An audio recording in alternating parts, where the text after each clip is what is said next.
Hello friends, स्वागत है आपका अपने चैनल वेब एजुकेशन में। आज से हम लोग करेंगे क्लास 10th का हिस्ट्री, जिसका नाम है यूरोप में राष्ट्रवाद का उदय। यूरोप में राष्ट्रवाद का उदय कैसे होता है, ये हम लोग आज जानेंगे।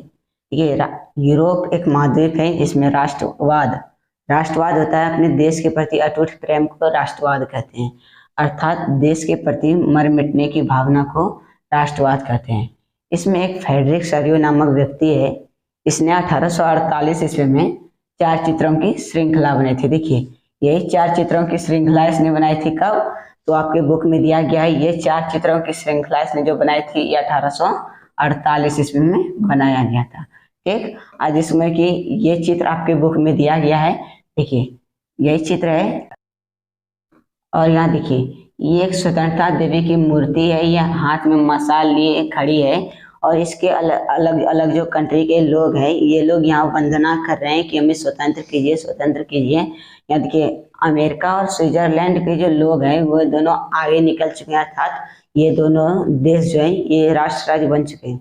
राष्ट्र राज्य होते हैं मतलब अभी समझिए स्वतंत्र राष्ट्र, ये पूर्ण परिभाषा नहीं है, लेकिन अभी आप समझिए एक स्वतंत्र राष्ट्र ही राष्ट्र राज्य कहलाता है। और देखिए, यहाँ आप लोग को कुछ निरंकुश ध्वस्त बिखरे हुए दिख रहे होंगे। तो ये लोग चाहते हैं हमें निरंकुश अर्थात निरंकुश राज नहीं चाहिए, हमें अपना राज चाहिए, मतलब कि हम लोग का यहाँ शासन हो। और यहाँ देखिए, ईसा मसीह ये संत लोग के कुछ फरिश्ते यहाँ सब टकटकी लगा के देख रहे हैं। आइए हम लोग अब अध्याय पे आते हैं। देखिए, हमारा जो पहला टॉपिक है यह फ्रांसीसी क्रांति और राष्ट्र का विचार। फ्रांसीसी क्रांति ये तो आप लोग पिछले अध्याय में पूरा डिटेल से पढ़ेंगे कि हुआ था ये 14 जुलाई 1789 ईस्वी को, और ये लुई सल्वा के शासनकाल में हुआ था। ये बुब्रो राजवंश का था और ये हुआ था कहाँ? तो फ्रांस के पेरिस शहर में। देखिए अब यहाँ जो फ्रांस के पेरिस शहर में ही हो रहा था फ्रांसीसी क्रांति। तो वहाँ एक राजा था लुई सोलवा, इसी का शासनकाल था लुई सोलवा। लुई सोलवा एक अपने मनमानी ढंग से शासन करने वाला राजा था जो लोगों को पसंद नहीं था। तो इसके बाद आया था नेशनल असेंबली। नेशनल असेंबली अर्थात इसमें तीसरे स्टेटस के लोग आते थे, उसमें भी अमीर लोग आते थे। तो इसको हटाकर आ गया था डायरेक्टरी शासन। डायरेक्टरी शासन में मध्यम वर्ग के लोग आते थे। फिर आया था नेपोलियन का। नेपोलियन एक क्रूर राजा था यह था, तो ये डायरेक्टरी शासन को डायरेक्टरी शासन को हटा दिया था अपने मनमानी करके। ये आया था फ्रांस, आया था 1804 ईस्वी में, और इसने 1804 ईस्वी में ही आके अपने खुद से सम्राट बन गया था मनमानी करके। और फिर ये अनेक यहाँ सुधार किए थे और इसको नेपोलियन का नागरिक संहिता या नागरिक संहिता बोलते हैं 1804 ईस्वी में। देखिए इन्होंने क्या क्या किया था। देखिए, नेपोलियन का नागरिक संहिता कब लागू किया था? 1804 ईस्वी में। 1804 ईस्वी में इसने क्या क्या किया था? देखिए, इसने जन्म से आधारित विशेषाधिकार को समाप्त कर दिए थे। अर्थात जन्म से आधारित विशेषाधिकार मतलब यहाँ जो फ्रांस में एक नियम था, कुलीन वर्ग और पादरी वर्ग को टैक्स नहीं देना पड़ता था, लेकिन तीसरे स्टेटस को देना पड़ता था। तो अब बोल दिया कि जन्म से आधारित विशेषाधिकार को समाप्त कर दिया था, अर्थात किसी को नहीं, ना ही कुलीन वर्ग, पादरी वर्ग, ना ही तीसरे स्टेटस किसी को कर देना नहीं पड़ेगा।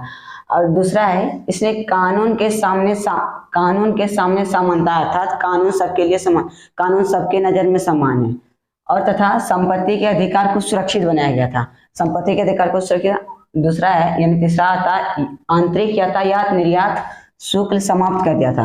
अर्थात यहाँ जो पहले वहाँ फ्रांस में व्यापार होता था, एक राज्य से दूसरे राज्य जाने के लिए टैक्स देना पड़ता था, उसको इन्होंने समाप्त कर दिया था। नाप तौल की एक समान व्यवस्था लागू किया था।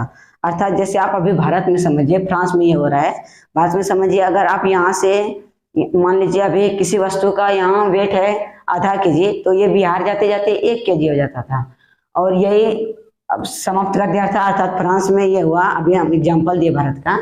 और समानती व्यवस्था को समाप्त कर दिया था। जैसे कि बड़े बड़े महाराजा किसी एक व्यक्ति को बहुत बड़ा भूमि दे देते थे, उसे सामंत कहते हैं, और उस व्यवस्था को पूरा सामंती व्यवस्था कहते हैं, ठीक ना।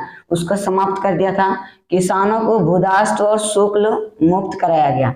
अर्थात किसानों को जो पहले जमीन के लिए टैक्स देना पड़ता था उसको मुक्त कराया गया था। अब देखिए हम लोग अब क्वेश्चन आंसर पे आते हैं।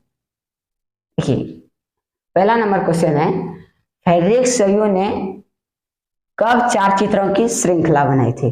तो आप लोग को हम बताए थे, इन्होंने 1848 में 4 चित्रों की श्रृंखला बनाई थी। देखिए ऑप्शन नंबर सी, 4 चित्रों की श्रृंखला बनाई थी। दूसरा क्वेश्चन है, फ्रांसीसी क्रांति किसके शासनकाल में हुआ था? ये लुई 16वां, देखिए लुई 14वां, नेपोलियन, लुई 15वां, लुई 16वां, किसके शासनकाल में हुआ था? लुई 16वां के शासनकाल में। जो एक 3 नंबर क्वेश्चन है, नेपोलियन फ्रांस का सम्राट कब बना था? बताए थे जब ये फ्रांस आया और ये डायरेक्टरी शासन को खत्म किया और फ्रांस का सम्राट बन गया था। कब? 1804 ईस्वी में। इसका एक बात रखिए, याद रखिएगा, इसका जो मृत्यु हुआ था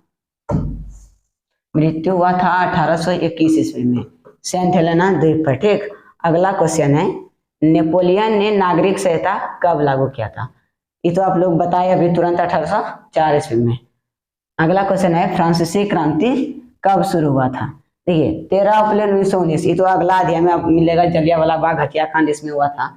14 जुलाई 1789 ईस्वी को इसी में हुआ था फ्रांसीसी क्रांति।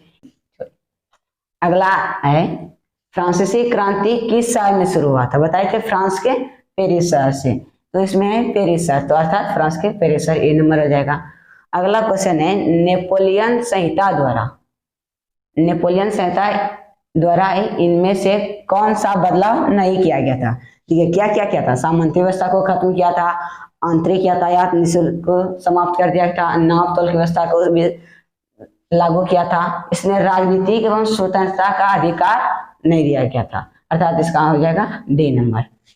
अगला क्वेश्चन है 8 नंबर। अगला नंबर क्वेश्चन है, ऐसी सरकार शासन व्यवस्था जिस पर किसी भी प्रकार का अंकुश ना हो, ऐसी सरकार क्या कहलाती है? देखिए हम लोग बताए थे, जैसे कि वहाँ लुई 16वां मिला था, ये बताए थे निरंकुश राजा है, निरंकुश सरकार ये कहलाती है, अर्थात निरंकुश सरकार जिस पर भी कोई रोक टोक ना हो। निरंकुशवाद, बी नंबर ऑप्शन है। निरंकुशवाद होता है जो निरंकुश सरकार को मानते हैं ना, वही निरंकुशवाद कहलाते हैं। अगला है जनमत संग्रह। जनमत संग्रह होता है, मान लीजिए कोई भी प्रस्ताव, इसको पूछना यानी जनता से पूछा जाता है हाँ या ना के लिए। अगला यूटोपिया तो मिला था वहां फ्रेडरिक सयू में। इन्होंने ये ऐसे समाज का कल्पना करते हैं जिसका साकार होना असंभव हो। ये 9 नंबर क्वेश्चन है, उदारवाद का जनक किसे कहा जाता है? तो ये याद रखिएगा, जॉन लॉक को माना जाता है उदारवाद का जनक। 10 नंबर क्वेश्चन है, राष्ट्रवाद का जन्म कब हुआ था? राष्ट्रवाद का जन्म हुआ था फ्रांसीसी क्रांति से। और फ्रांसीसी क्रांति कब हुआ था? 14 जुलाई 1789 ईस्वी को। तो इस प्रकार आपका ये पहला टॉपिक फ्रांसीसी क्रांति और राष्ट्र का विचार खत्म हो गया। हम अगले टॉपिक लेके जल्दी आएंगे।